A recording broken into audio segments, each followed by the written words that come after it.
All right. Look at that. Ball joints in. Nice. Sway bar links are just sitting in there. I'm going to undo the bottom ones so we can drop the control arm and get the spring in.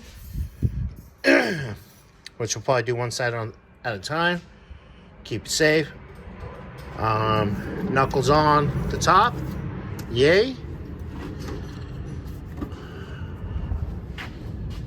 Bobby's working on... I'm going to redo the control valve. I pulled the ram off. That is situated. So I'm going to undo the control valve assembly. I've already got the cap off the back side. Nice. I got the lines out of it. So I'm going to undo it here, thread it off the center link. Then we can press this bushing out as well. Oh, that's lovely. Yeah. That's fantastic. That's one for the idler arm. Which is new one sitting over there. Yeah, with new bushing over there for the center link and for on the frame. Just I think right about there. Yeah, it's in there. Ball joint, bump stops, everything's on this side. Like I said, I'm gonna undo the links here in a minute. I just put them on to hold the arms up. I was kind of tinkering on it. Tinkering. Look at all the bump stops, man. They're all in nice. Nice stuff. Nice bump stops. Like this bump stop here, the upper ones on both sides was completely gone. Yeah. I showed that earlier. I was like, what is that?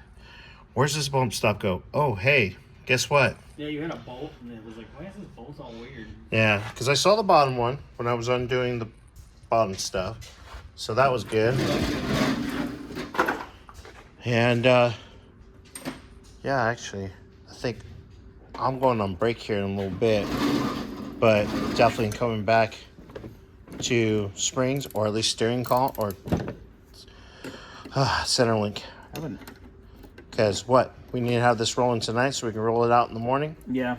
Because I'm gonna roll that in the morning. that goes out tomorrow morning on the trailer. He goes racing this weekend, folks. And then we gotta... Everybody put in the comments, don't blow it up and keep it off the wall. Thanks, Brinzy. But, yeah, so we're getting there. But I'm going to airdrop with this guy here in a minute. All right, guys. Well, I'll talk to you guys probably a little later on this evening.